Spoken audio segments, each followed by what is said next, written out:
Good morning. I have a question. Why do we have to get old? I was told on my 40th birthday that life begins at 40. And then I was 50 and discovered that was a horrible lie. And now I'll soon be turning 60. And now I don't listen to anyone anymore because I've discovered that no one really knows anything about life and getting older. In my working life, I've always been told to plan for my retirement. The idea being so that I can be comfortable. I've never been too sure about this way of thinking because often getting older is not really all that comfortable.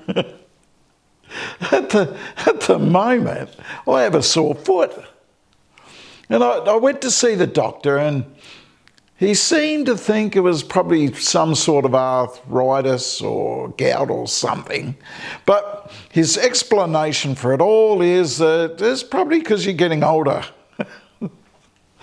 Things are not going to improve. I may be able to make a plan to look after myself and perhaps do some pain management. But the fact is, I'm getting older and suffering is a daily reality. Just some days are better than others. I fully understand that I should make the most of life. But that is really hard to do while I'm just looking out the window with my foot up. My biggest problem is I'm stubborn.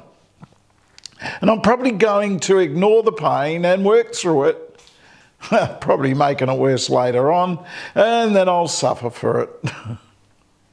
The Bible is full of suffering. I always thought, as a Christian, I may get some sort of special dispensation or something like that. Maybe when I am in pain, I pray to God and my pain magically disappears. But often I find it's still there. And even if finally something heals up, then the next thing comes along. I then question my faith because I know it's not about that because we're all in this together, I don't know anyone who's a better human being physically because of their faith. If anyone had any sort of claim on being blessed, you would think it'd be the apostles, wouldn't you? In the book of Acts, chapter 12, we have this story of two apostles who ended up with very different outcomes. First, we hear about James in Acts 12, chapter 12, verse 1. It was about this time that King Herod arrested some who belonged to the church, intending to persecute them. He had James, the brother of John, put to death with the sword. Oh, that's definitely the end of one of them. But now we have the story of Peter. In verse 3, when he saw that this met with approval among the Jews, he proceeded to seize Peter also. This happened during the festival of unleavened bread. In verse 4, after arresting him, he put him in prison, handing him over to be guarded by 4 squads of 4 soldiers each. Herod intended to bring him out for public trial after the Passover. Now, from what I've read here, I think the fate of Peter is sealed. But that's not what happened. In verse 7, suddenly an angel of the Lord appeared and a light shone in the cell. He struck Peter on the side and woke him up. Quick, get up, he said. And the chains fell off Peter's wrists and the angel led Peter out of prison, back to his apostle mates.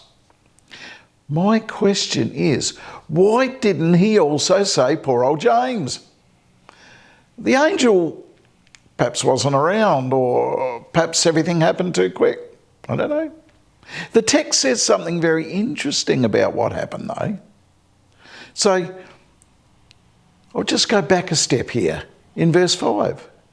So Peter was kept in prison, but the church was earnestly praying to God for him. Did you realise that the church had so much power? Everything looked hopeless for Peter. I mean, in verse 6, the night before Herod was to bring him to trial, Peter was sleeping between two soldiers, bound with two chains, and sentries stood guard outside the entrance. Impossible for Peter to escape from that, but not impossible when the church started praying. Those prayers summoned a force so powerful that no matter what they did to hold Peter, it would never be enough. The world can never stand up to the power that is unleashed when the church starts praying. Getting old, suffering and death is human. And that's who we are. But even that can't stop us when the church prays. And faith is knowing that. Have faith that the power that defeats the world can also save us from it. No matter what binds us, imprisons us, or holds us hostage, know also that when the church prays, we can be saved. Thank you for listening to me today. Have a great week.